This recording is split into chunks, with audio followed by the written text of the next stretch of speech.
our panelists today are Mark Guggenheim,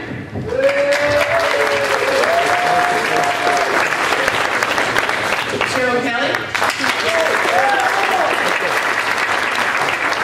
John Lehman, Ben McCool,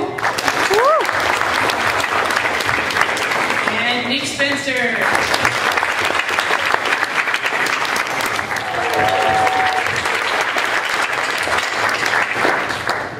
I do a comic called The Walking Dead, another comic called Invincible, another one called Astounding Wolfman. I do Haunt with some other guy who I won't even bother mentioning. This is the cover to Walking Dead 79, I think? Yes, 79. Okay. It is Walking Dead 79.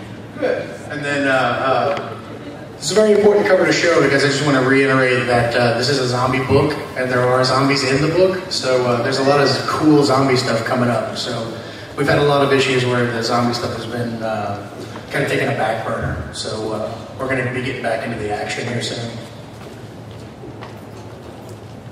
All right, now we have to cover to volume 13. Yeah, this is the cover of volume 13, which will be out in November. We're going to be shipping it during the run of the first season of the television show. So we're going to, that'll be coming out in November. It'll collect issues, I don't know to I don't know. Up to 78, so 6 issues back from that.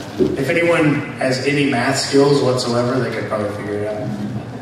And speaking of the television show, if you guys haven't been by the booth to see the banner, it is a sight to see.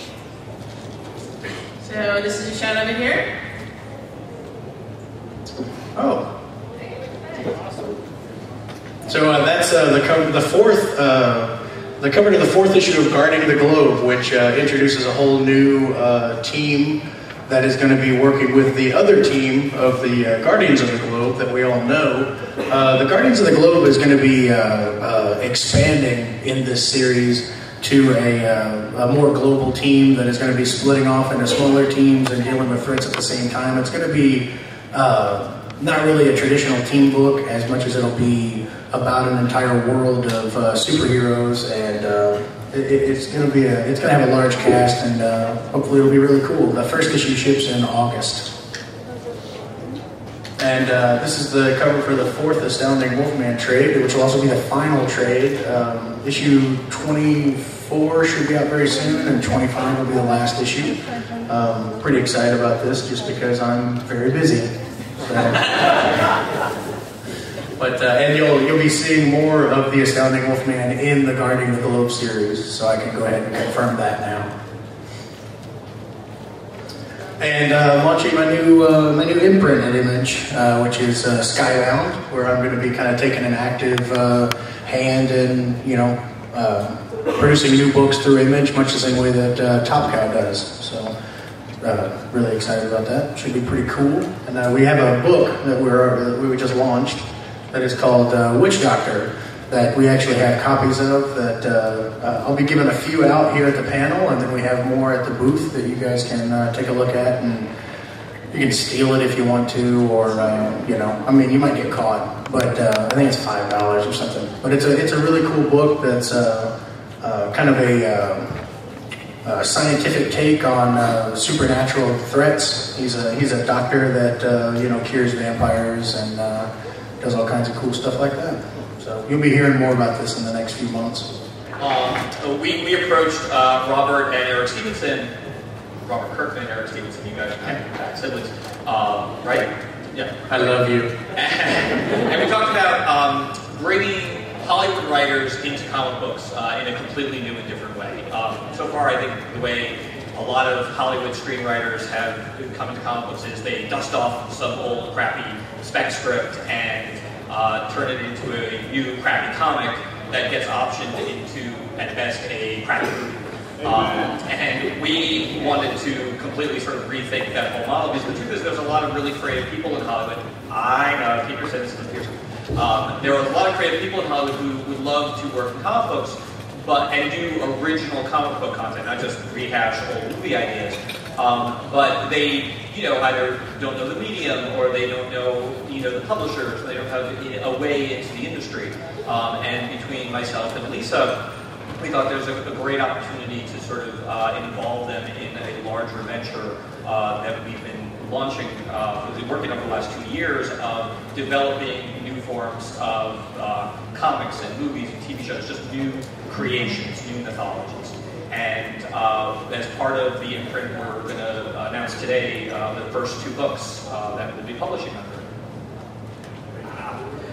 The first one of these is called Utopia, which is very exciting to me for any number of reasons. The first of which is it is the first professional collaboration that I've ever had with my wife, who's also a Hollywood screenwriter. But Utopia, really quickly, is about what happens when the never-ending battle for truth and justice ends. Basically, what happens is the entire world suddenly is a peaceful place. There's no crime, there's no war, there's no man-made aggression, and the superheroes find themselves with absolutely nothing to do. And the book explores what happens to superheroes once they become obsolete. And it's drawn by the incredibly talented Ryan Bodenheim, who, honestly, if you haven't heard of him, just wait, you will, because this book is totally putting him on the map. And look at that, we've got artwork.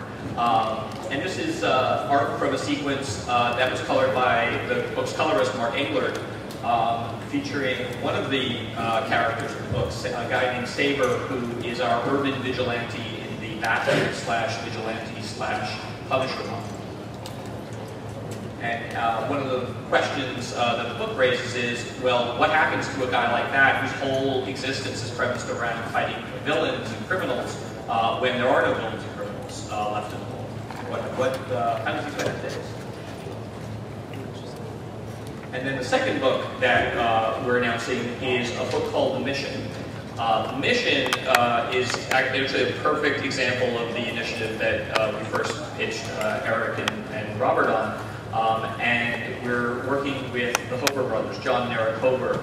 And these guys, you'll know of them because they just adapted Red, the Warren Ellis comic, and now a movie with Bruce Willis and Helen Mirren and Morgan Freeman, and it's amazing.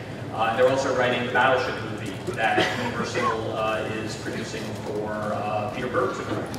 And these guys have come up with that's about as different from Utopian as you can possibly get. This book is about how, you know how serial killers often say that they hear voices from God telling them to kill any number of people? Well, this is a book about the person who gets those messages and has to ask himself, well, what if there is a God and what if God is right? His name is Paul, and our artist here is, I always screw up his name, Werther Deladero. And he's an incredibly talented Italian artist. And you can see here, this is Gabriel, who is, or maybe, the angel that instructs Paul to kill certain people who Gabriel feels needs killing. And Gabriel may or may not be an angel. And finally, this is a character named Elise, who, well, the less I say about her, the better, because I don't want to spoil anything. But you'll see that there's a lot of fun things to be had. Luke, how do I talk about Luke without spoiling something? Let's just say that Paul is not the only person who is dealing with the kind of things he's dealing